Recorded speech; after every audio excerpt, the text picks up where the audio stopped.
ठीक है, तो शल्य तंत्र में सबसे पहले इसकी परिभाषा जो हम फोर्थ ईयर में भी पढ़ते हैं, और आप तो फोर्थ ईयर में हो, जो वो ये याद कर लेना साथ में कि पेपर में आया तो तुम्हारी जो है वो एग्जाम की तैयारी के साथ साथ जो पेपर लिखने की तैयारी भी साथ में हो जाएगी।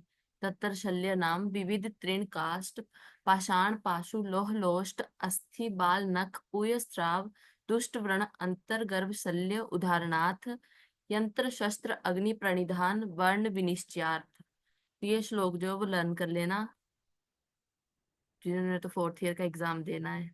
ठीक है, और ये पता होना चाहिए कि वर्णन कहाँ पे किया गया है, चाहे सुश्रुत शल्य की परिभाषा हो चाहे शलाक्य की हो। जो सुश्रुत सूत्र फर्स्ट चैप्टर है उसमें जो है वो इनका वर्णन किया गया है। ठीक है, रेफरेंस याद रखना कि कहाँ पे वर्णन किया गया है। तुमसे ऐसे पूछेगा शल्य तंत्र की परिभाषा कहाँ पे है, शलाक्य की पूछ लेगा तो ये नहीं कि शलाक्य की जो है वो उत्तर तंत्र लगा दिया आंसर। सुश्रुत सूत्र फर्स्ट चैप्टर में जो है हमें ये परिभाषाएं मिलती हैं। जब शलाक्य करेंगे तो उसकी परिभाषा आएगी, तब पता होना चाहिए कि ये कहाँ से आई है। तो रेफरेंस ध्यान में रखना है सुश्रुत सूत्र फर्स्ट चैप्टर में, क्योंकि रेफरेंस के क्वेश्चन बनने लगे हैं। एएमओ में बताया था तुम्हें, हरियाणा वाला जो हुआ उसमें जो स्वस्थ पुरुष का आया था, सम दो सम अग्नि क्रिया वाला, विद कौन सा नंबर का श्लोक है वो। पर वो जो इम्पोर्टेंट होगा हम वही करेंगे, इसमें सिर्फ इतना ही याद रखना है कि सुश्रुत सूत्र फर्स्ट चैप्टर से ये श्लोक लिया गया है। ठीक, उसके बाद है शल्य तंत्र की प्रधानता। शल्य तंत्र की प्रधानता में क्या याद रखोगे? आशु क्रियत्वात्, इस पे क्वेश्चन भी बन रखा है। सर्वतंत्र सामान्यश्च यंत्र शस्त्र क्षार अग्नि परिधानार्थ। तो क्वेश्चन ऐसे आएगा कि शल्य तंत्र प्रधान किस कारण से कहा गया है। तो ये तीनों की तीनों ऑप्शन में होंगे और ऑल ऑफ द अबव भी होगा। तो पता होगा कि शल्य तंत्र को प्रधान किन कारणों से कहा गया है। आशुक्रियत्वात होने के कारण, यंत्र शस्त्र क्षार अग्नि प्रणिधान के कारण, सर्वतंत्र सामान्य के कारण, ये तीनों की तीनों ही क्या है इसकी प्रधानता में कारण है। तो आंसर लगा पाओगे इसका, तो इनको लर्न कर लेना। ठीक है, उसके बाद है शल्य तंत्र का महत्व। तो इसमें है शाश्वतम पुण्यम सर्वज्ञम यशस्य आयुष्यम वृत्ति। अब इसमें क्वेश्चन कैसे आएगा कि शल्य तंत्र का महत्व, तो पता होना चाहिए कि शाश्वत पुण्य जो है वो किसने किसके लिए कहा है। तो अभी कुछ चीजें लिखाऊंगी, जैसे चरक का लिखो पहले। चरक ने पुण्यतमो कहा है वेद के लिए। चरक ने, जैसे सुश्रुत के श्लोक में है ना इधर पुण्य, कैसे हम श्लोक को जो है वो अलग करेंगे आचार्यों के अकॉर्डिंग। तो पहले चरक का लिखो पुण्यतमो।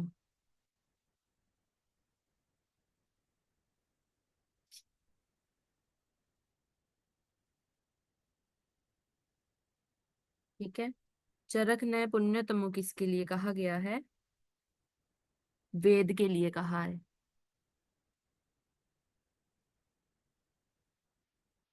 ठीक, सुश्रुत ने पुण्यतम किसके लिए कहा है? शल्य तंत्र के लिए कहा है ये जो है पुण्य। चरक ने कहा है पुण्य किसके लिए? वेद के लिए। सुश्रुत ने कहा है पुण्यतम शल्य तंत्र के लिए।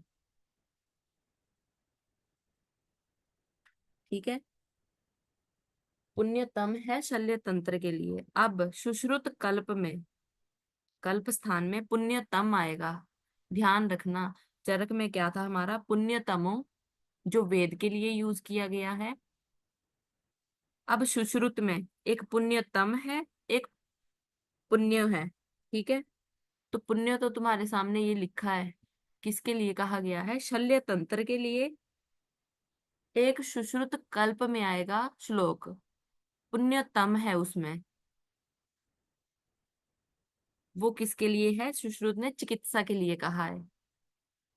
ठीक, तो पुण्यतम चरक ने कहा है, पुण्यतमो चरक ने कहा है वेद के लिए। ठीक, सुश्रुत ने कहा है पुण्यतम किसके लिए? चिकित्सा के लिए। और सुश्रुत ने पुण्य कहा है शल्य तंत्र के लिए। हो गए तीनों के तीनों। उसके बाद है, इधर चरक का श्लोक लिखना तो वो लिख लो, लिखा देती हूँ। लिखो तस्य। चरक सूत्र 1 में हमें देखने को मिलेगा तस्य।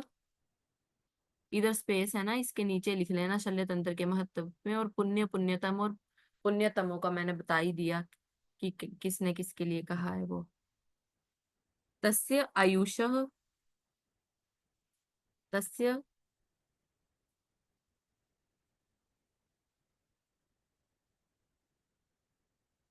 आयुषः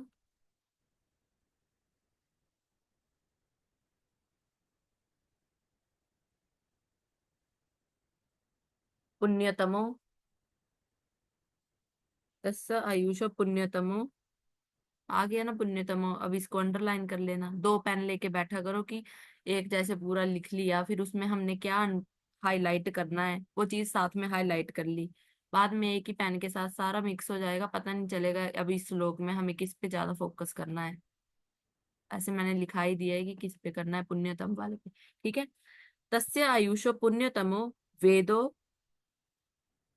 पुण्यतमो वेदो।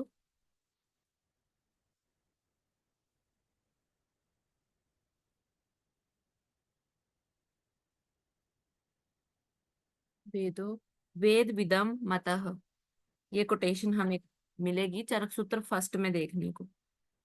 तो अभी हमारी इधर ही हो जाएगी, तब आएगी तो तुम्हें तीनों की तीनों चीजें स्ट्राइक होनी चाहिए। ऐसा नहीं कि सुश्रुत संहिता पढ़ रहे हैं तो हमें सुश्रुत की ही चीज स्ट्राइक हो रही है। साथ में बाकी आचार्यों की लिखाई है वो भी साथ में स्ट्राइक होनी चाहिए। अब चरक करेंगे तब चरक जो सुश्रुत में किया है वो चरक में पता होना चाहिए कि हमने चरक का ये था और सुश्रुत ने भी कुछ बोला है इसके बारे में। ठीक है, ऐसे अच्छी तैयारी होती है। ठीक है, लिख लिया तस्य आयुषः पुण्यतमो वेदो वेद विदः। ओके। सुश्रुत कल्प का भी लिख लो साथ में। लिखो चिकित्सितात। चिकित्सितात पुण्यतमम। पुण्यतम ऊपर बिंदी पुण्यतमम। पुण्यतम कहा है ना चिकित्सा को। न किंचित अपि शुश्रुम। चिकित्सितात पुण्यतम न किंचित अपि शुश्रु शुश्रुम। शो शलगम वाला है। इस पे भी क्वेश्चन बना हुआ है, श्लोक पे बना है। और लास्ट में उन्होंने लिखा है, अब सुश्रुत का श्लोक है इतना तो पता होगा कि तुम्हें कि पुण्यतम जो है वो चिकित्सा के लिए कहा गया है। तो श्लोक में लास्ट में सुश्रुत भी लिख देते हैं, पर लास्ट का वर्ड क्या है? शुश्रुम। ऐसे क्वेश्चन आते नहीं है, पर एक क्वेश्चन बना रखा है इस पे भी। ठीक। शुश्रुम। ओके। उसके बाद है हमारा आगे शल्य चिकित्सक के गुण।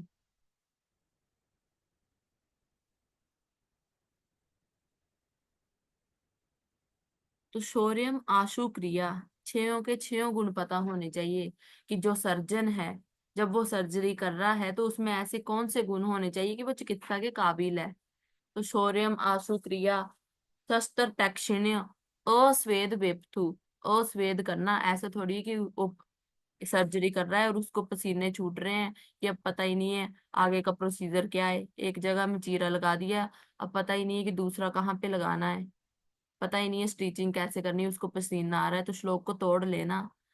अस्वेद है, ठीक है। अस्वेद अवेप्थु असमोहश्च वैद्य शस्त्र कर्माणि शस्यते। छयों के छयों जो है वो लर्न कर लेना क्या है। ये तुम्हारे थ्योरी पॉइंट ऑफ व्यू से भी इम्पोर्टेंट है। श्लोक श्लोक लिखोगे तो अच्छे तुम स्कोर बना लोगे। पास तो हिंदी लिख के भी हो जाओगे, अगर स्कोर चाहिए तुम्हें, अच्छा रैंक चाहिए। ठीक है। उसमें तो सोरियम आशुक्रिया शस्त्रम तैक्षण्य अस्वेद वेप्थु असमोहश्च वैदस्य शस्त्र कर्माणि शस्यते। ओके। उसके बाद परिकर्मी शल्य चिकित्सक के सहायक। अब ये तो आ गए शल्य चिकित्सक के गुण। अब शल्य चिकित्सा में सहायक जो होते हैं वो कौन कौन से गुण हैं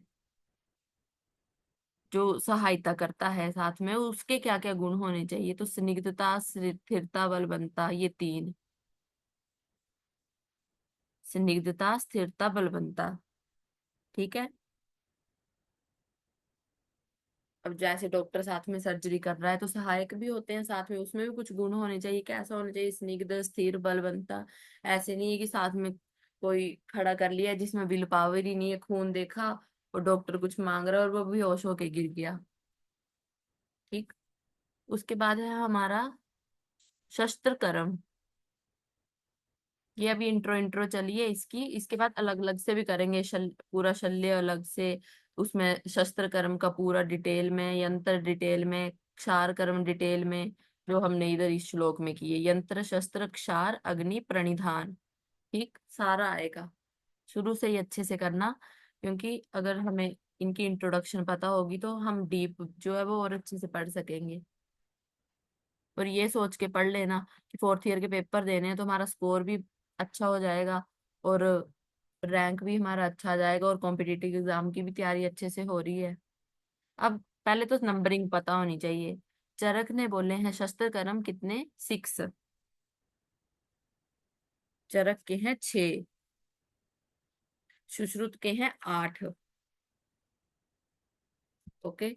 अष्टांग हृदय और अष्टांग संग्रह, तो अष्टांग हृदय के कितने हैं? 13। ये ध्यान रखना, अष्टांग संग्रह के 13 नहीं है, क्योंकि अष्टांग संग्रह को हम वृद्ध भागवत बोलते हैं और अष्टांग हृदय क्या है? भागवत है। तो ऐसा नहीं समझना है कि वो वृद्ध भागवत है तो उनके जो है वो ज्यादा होंगे। अष्टांग हृदय के ज्यादा है। तो पहले तो चरक का कोड लिखो। छाप, लेवे, पर्चे सारे। ठीक है।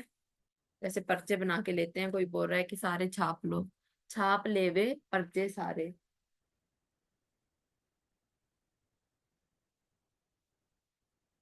ओके। तो छाप से छ से छेदन, छाप। प से पाटन। लेवे, ले से लेखन, व से व्यधन। पर्चे से प्रछान, और सारे से सीवन। ये इसलिए कोड लिखाया है क्योंकि सुश्रुत का हमें याद रहता है। क्योंकि सर्जरी जब हम पढ़ते हैं, शल्य हम पढ़ते हैं, तो फिर फोकस हमारा जो है वो सुश्रुत पे रहता है। फोर्थ ईयर में भी हमने जो है वो सुश्रुत, अब सर्जरी का क्वेश्चन है तो सुश्रुत पे ही हाईलाइट देंगे। वो ये पूछ लेगा कि चरक ने कौन सा नहीं माना, एषण, आहारण, ये कौन सा माना है, तो उधर पहले सुश्रुत के देगा और एक कोई दे देगा जो सिर्फ चरक ने माना है। ओके। तो सुश्रुत का क्या है? भेदन, व्यधन, छेदन, लेखन, एषण, आहारण, विस्त्रावण, सीवन। ओके। उसके बाद अब अष्टांग संग्रह के तुमने याद कर लिए कि कितने हैं? 8 तो सुश्रुत के आ जाएंगे, प्लस 4 कौन से हैं? पाटन, कुंठन, मंथन और ग्रहण। वही उत्पाटन, कुंठन, मंथन और ग्रहण। तुमसे ये पूछेगा कि अष्टांग हृदय ने एक एक्स्ट्रा कौन सा माना है। तो जब भी पढ़ो तो ऐसे पढ़ना, 12+1, मतलब 12 तो आ जाएंगे हमारे अष्टांग संग्रह के। और अष्टांग हृदय का एक एक्स्ट्रा कौन सा है? तो दहन। ठीक है। एक एक्स्ट्रा कौन सा है? दहन। ठीक। और ये ध्यान रखना कि अष्टांग संग्रह ने एक्स्ट्रा माने हैं 4। 8+4 पाटन, कुंटन, मंथन और ग्रहण। और अष्टांग हृदय के एक्स्ट्रा कौन सा मान लिया उसने? दहन एक्स्ट्रा मान लिया। ठीक है। अच्छे से करना, बार बार इनको पढ़ना, तब जाके होंगे। उसके बाद है नेक्स्ट हमारा। अब शस्त्र कर्म विधि। अब इसमें ऐसे पूछ सकता है तुम्हें, 10 नंबर में क्वेश्चन आएगा कि शस्त्र कर्म की विधियों का वर्णन करो। तो 3 कर्म हम इसमें पढ़ते हैं, पूर्व कर्म, प्रधान कर्म, पश्चात कर्म। त्रिविध कर्म कौन से हैं? त्रिविध शस्त्र कर्म कौन से हैं? ठीक, इस सिलेबस का भी पॉइंट है। और पूर्व कर्म, प्रधान कर्म और पश्चात कर्म। एक मिनट इसको मिटा दूं। ठीक है। तो पूर्व कर्म में क्या आता है? श्रेष्ठ तिथि, कारण, मुहूर्त, नक्षत्र में रोगी को लघु भोजन कराकर अब ऐसे आएगा, रोगी को शस्त्र कर्म से पहले कैसा भोजन कराना है। ऐसा नहीं सोचना है कि उसकी सर्जरी करेंगे हम तो उसको अच्छा खासा खाना खिला दो, गुरु आहार खिला दो कि उसको वो पचे ही नहीं, और ये सोच लो कि हैवी देंगे तो शस्त्र कर्म से वो डरेगा नहीं। ऐसा कुछ नहीं है। क्या करना है, श्रेष्ठ तिथि करण मुहूर्त नक्षत्र में रोगी को लघु भोजन कराना है। रोगी को पूर्वाभिमुख बिठाकर वैद्य मर्मों को बचाते हुए शस्त्र कर्म करे। अब क्वेश्चन ऐसे आएगा कि पहले तो लघु भोजन कराएंगे, दूसरा क्वेश्चन बनेगा कि रोगी का मुंह किस तरफ होना चाहिए। रोगी का मुंह किस तरफ होना चाहिए, अब जैसे तुम्हारे कॉलेज में भी होगा, सर्जरी जब भी करते हैं, क्षार सूत्र करते हैं, तो खुद एज्यूम करो। अब हमारे कॉलेज में तो अब हमने कर लिया कि कैसे था टेबल। अब रोगी को तुमने टेबल पे लिटाया है तो खुद सोचो, जब लिटाया है तो उसका मुंह किस तरफ को होगा, पूर्व की तरफ। अब ऐसे आएगा साथ में कि वैद्य का मुंह किस तरफ होगा, जो सर्जन है उसका मुंह किस तरफ होगा। तो अब रोगी का पूर्व की तरफ है मुंह, तो वैद्य भी पूर्व की तरफ ही थोड़ी बैठ जाएगा देखने के लिए, वो तो रोगी की तरफ देखेगा। तो जो शल्य कर रहा है, जो सर्जरी कर रहा है, तो वैद्य का मुख जो है वो पश्चिम की तरफ होगा। ठीक अपोजिट, पूर्व में किसका होगा मुख, रोगी का, और वैद्य का होगा पश्चिम की तरफ। ये ध्यान रखना, जो भी चिकित्सक है। ठीक। उसके बाद है हमारा, सॉरी पश्चिम बोल दिया मैंने, दक्षिण, सॉरी सॉरी। कैसे होगा, अब सर्जरी कर रहे हो तुम, जैसे मैंने बोला है, ज्यूम किया तुमने, पूर्व की तरफ जो है वो रोगी का मुंह है। तो अब सर्जरी करोगे तो तुम्हारा मुंह किसकी तरफ होना चाहिए, दक्षिण की तरफ जो है वो चिकित्सक का होना चाहिए। ठीक है, ऐसे है ना, देख लेना। ये होता है हमारा पूरब, पश्चिम, ये उत्तर और ये दक्षिण। इसके अकॉर्डिंग अपना जो भी सर्जरी वाला टेबल है जहां सर्जरी करते हो वो एज्यूम कर लेना। ठीक। उसके बाद है हमारा प्रधान कर्म। प्रधान कर्म में क्या है, शस्त्र को लोमों के अनुकूल चलाएं। अब ये ध्यान रखना कि श- शल्य में जो है, जो शस्त्र है, उसको हमने क्या करना है, प्रतिलोम चलाना है कि अनुलोम चलाना है। तो जो हमारा शस्त्र है उसको हमने लोमों के अनुकूल, मतलब जिस तरफ को हमारे हेयर्स हैं, जो लोम है, उस तरफ को ही हमने क्या है, शस्त्र हम अपना चलाना है। दो चीजें लिख लो जो प्रतिलोम होती हैं, बाकी कुछ भी तुम्हें पूछे, जैसे अभ्यंग करते हैं हम, वो भी अनुलोम गति में होता है। एक लिखो आलेप और एक लिखो उद्वर्तन, जो प्रतिलोम हम करते हैं। बाकी कुछ भी तुम्हें इनके अलावा पूछ ले, वो हम अनुलोम ही गति में करते हैं। एक लिखो आलेप और दूसरा लिखो उद्वर्तन। ये हमने किस दिशा में करना है, किस फ्लो में करना है, प्रतिलोम दिशा में। और शस्त्र कर्म जैसे अभ्यंग हो गया, वो भी अनुलोम में करेंगे, शस्त्र कर्म भी हमने लोमों के अनुकूल चलाना है। बस उद्वर्तन और अलेप हमने क्या करना है, प्रतिलोम।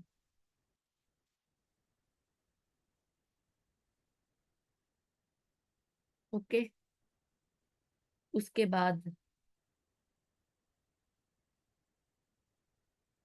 शस्त्र को उचित स्थान पर एक ही बार में प्रवेश कर पुनः शीघ्रता से निकाल दें। उसके पाकयुक्त ग्रहण व्रण में, अब इस पे क्वेश्चन बना है और इस पे क्वेश्चन गलत होते हैं। तिरुवनंतपुरम का पेपर है, उसमें ये क्वेश्चन बना है। पाक युक्त ग्रहित व्रण में 2-3 अंगुल लंबा शस्त्र व्रण बनाना चाहिए। एक तो ये है, दूसरा इसी से रिलेटेड है कि तुमने क्या है, एक बार अपना शस्त्र चला दिया, फिर भी वो घाव भरा नहीं, तो दूसरा जो है, तब तुम शस्त्र का व्रण कहाँ कितने अंगुल पे लगाओगे। एक क्वेश्चन ऐसा बनेगा। तो हम तो सिंपल ये पढ़ते हैं कि पाक युक्त में जब तुम्हारा व्रण है उसमें पाक आ गई है, पस भर गई है। अब हमने चीरा लगाना है शस्त्र से। तो वो कितने अंगुल लंबा हमने जो है वो व्रण बनाना है। तो पाक युक्त ग्रहत व्रण में 2-3 अंगुल लंबा शस्त्र व्रण बनाना है हमने। कितना? 2-3 अंगुल लंबा। और दूसरा क्वेश्चन क्या बोला मैंने कि मान लो एक बार तुमने जो है वो चीरा लगा दिया है, तब क्वेश्चन ऐसे बनेगा, पाक युक्त वर्ण में एक बार जो है वो शस्त्र कर्म कर लिया है तो दूसरी बार चीरा कहाँ पे लगाएंगे? तो ऑप्शन में 2-3 अंगुल भी होगा। तो तब ध्यान रखना उस टाइम जो चिकित्सक है वो अपनी युक्ति के अनुसार जो है वो चीरा लगाता है कि वो कितने अंगुल पे चीरा लगाएगा। क्योंकि पहले जो है वो 2-3 अंगुल पे चीरा लग चुका है, तो बार बार पॉसिबल नहीं है। अब रोगी की स्थिति भी देखेंगे कि अब वो उसको उतना हम चीरा लगा पाएंगे कि नहीं लगा पाएंगे। तो चिकित्सक जो है वो अपनी युक्ति के अनुसार उस टाइम पे चीरा लगाता है। ठीक है, फिर से बोल देती हूँ। जब सीन सिंपल वर्ड्स, फर्स्ट टाइम तुम चिकित्सा कर रहे हो, फर्स्ट टाइम व्रण पे चीरा लगा रहे हो, तो 2-3 अंगुल लंबा तुमने व्रण बना दिया शस्त्र से। और दूसरी टाइम वैद्य जो है अपनी युक्ति के अकॉर्डिंग करेगा। ओके। उसके बाद छेदन का प्रकार। अब यहाँ ऐसा कोई भी पेपर नहीं है कि इसमें से क्वेश्चन ना बने। तुम्हें डालेगा कि हाथ पैरों पे। पहले हम हाथ पैरों का देखो, हाथ और पैर पे मेहंदी लगाते हैं ना हम। अब किसी को नहीं मेहंदी आ रही है तो वो ऐसे गोला लगा देता है, उंगलियों में ऐसे ऐसे रंग लेता है हाथ पैर पे। जिसको मेहंदी ना लगानी आती हो वो क्या करेगा? सिंपल गोला लगाएगा और उसको भर देगा। तो क्या है, अब करवा चौथ से याद रख लो, किसी ने मेहंदी लगाई है तो गोला बना दिया उसने, उसको रंग दिया, तो गोला क्या है? चांद को देखते हैं करवा चौथ पे। तो क्या हो जाएगा हमारा? हाथ और पैर पे चंद्राकार छेदन करना है हमने।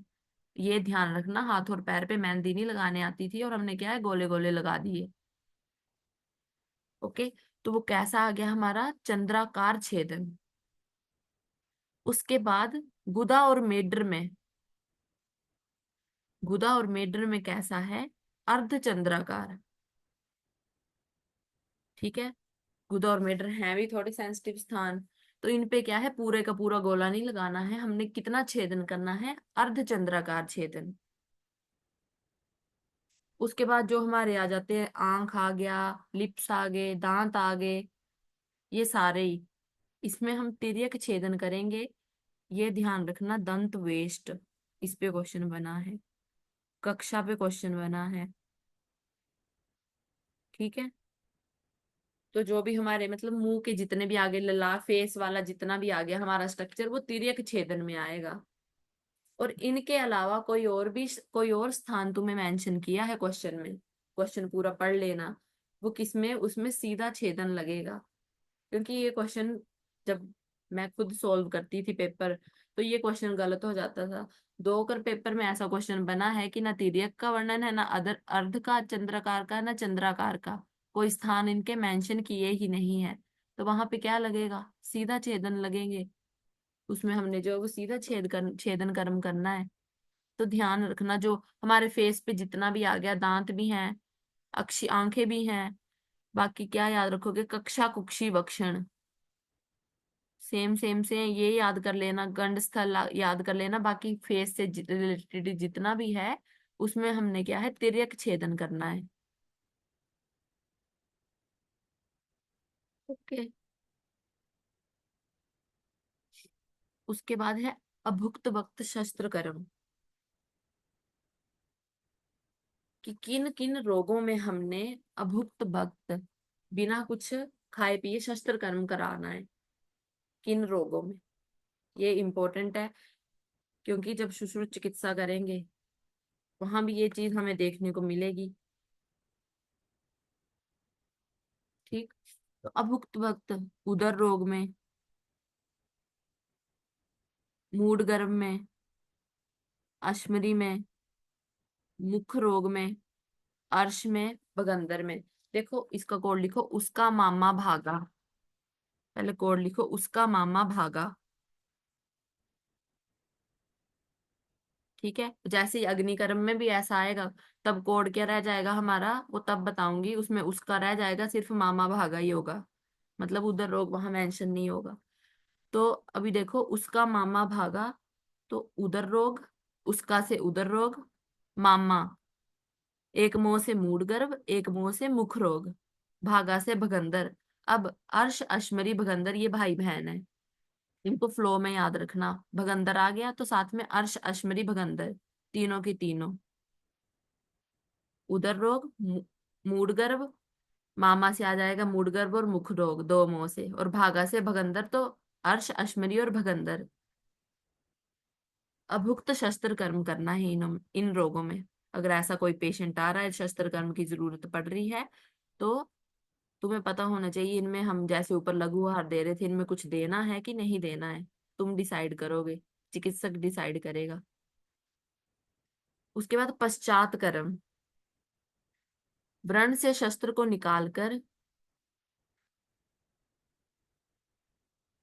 अंगुलियों द्वारा व्रण को धीरे धीरे दबाकर पूय निकाल दें। क्षाय से व्रण का प्रक्षालन करना है। प्लोथ द्वारा सुखाना है इसको। अब ये इंपॉर्टेंट है, तिल कल्क मधु सर्पी, जैसे हमने शस्त्र कर्म कर दिया,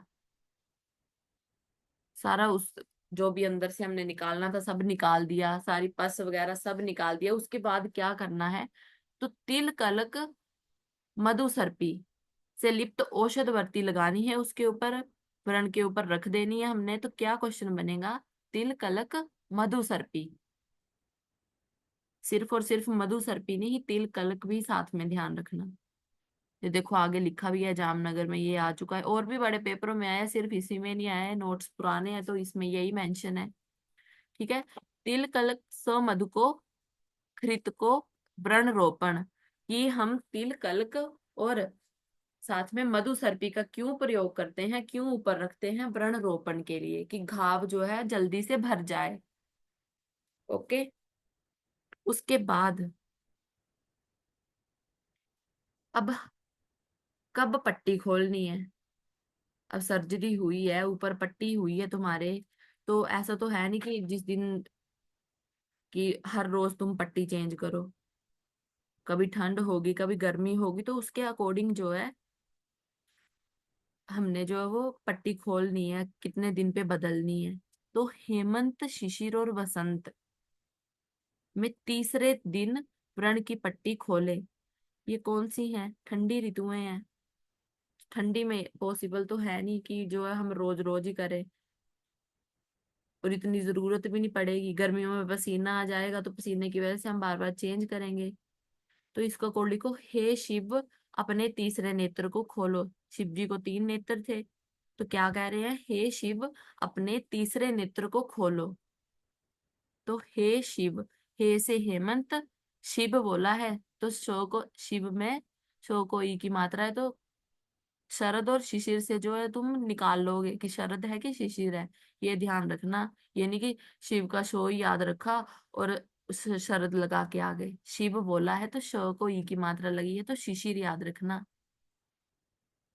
ठीक है, अब बो से, शिव में बो जो है वो बकरी वाला बना लेना, क्योंकि यहाँ पे बसंत है, वर्षा नहीं। सो से फिर तुम नहीं ठीक कर लोगे, पर ये तुम्हें कंफ्यूज कर सकता है कि शिव से क्या है।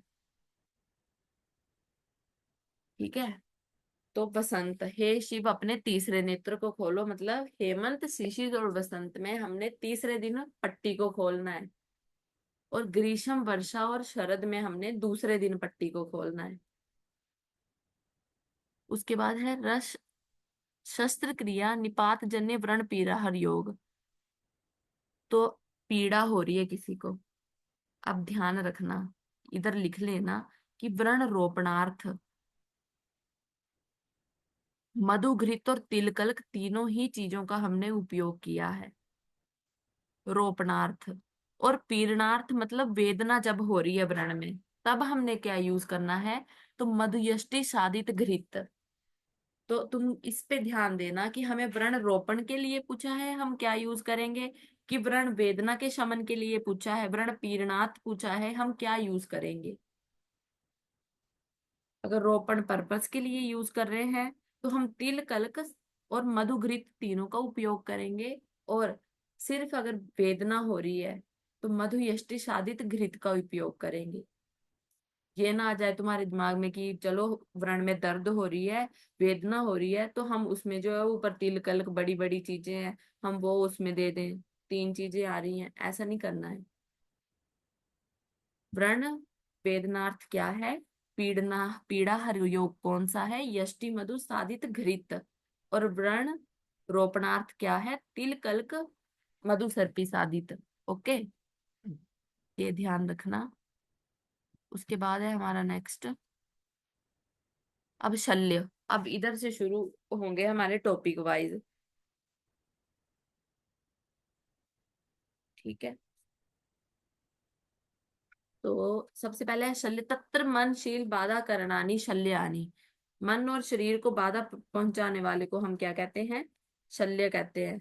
ओके, ये कोटेशन कर लेना, इंपॉर्टेंट है। उसके बाद है शल्य की निरुक्ति। तो इसमें इसका रेफरेंस इंपॉर्टेंट है, ये सुश्रुत सूत्र 26 में शल्य की निरुक्ति बताई गई है। ओके, एक मिनट, पीछे कुछ छूटा हो, मैं संहिता चेक कर लूं तो वो भी लिखा दूं साथ में।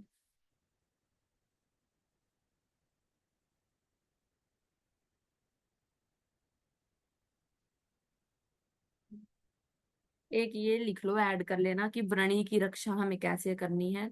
तो जब हम ये कर रहे हैं कि हमने तिल कलक लगा दिया और ये यष्टि मधु वाली कर लिया, उसमें पीछे याद कर लेना कि व्रणी की अब रक्षा भी हमने कैसे करनी है। तो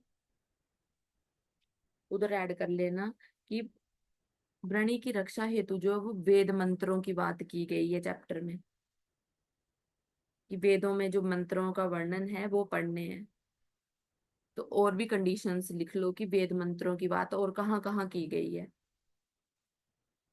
तो वातिक उदर रोग में पढ़ेंगे हम, वहां भी वेद मंत्रों की बात की गई है, वातिक उदर रोग।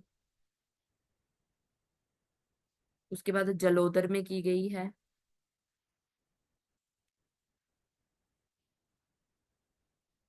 जलोदर। और उसके बाद किसमें की गई है,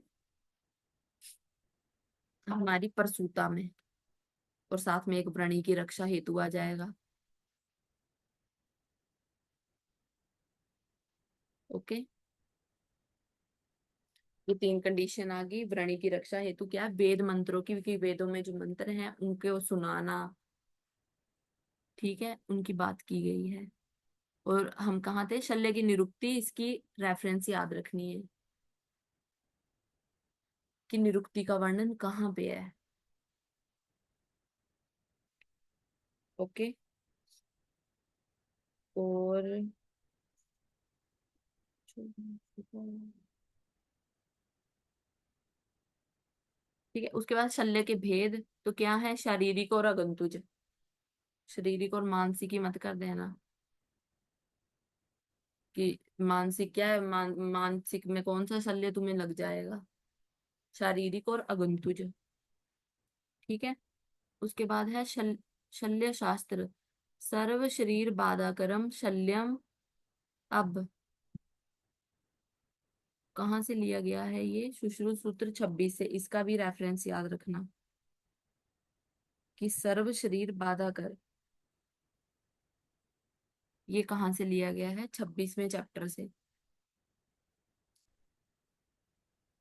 उसके बाद समस्त शरीर में जो बाधा या पीड़ा पहुंचाए उसको शल्य कहते हैं, ये पता है हमें। शल्य की गतियां, अब इम्पोर्टेंट है ये। पहले तो आचार्य इम्पोर्टेंट है, किसने कितनी मानी है। सुश्रुत की है 5, अष्टांग हृदय की भी है 5। और उन्होंने डिफरेंस दिया है कि सुश्रुत की 5 कौन है, अष्टांग हृदय की कौन है, एक आदि में डिफरेंस है। और उसके बाद है अष्टांग संग्रह की 3। ये अब ये करते हैं हम नेक्स्ट लेक्चर में, क्योंकि क्लास होने वाली है बंद। ओके।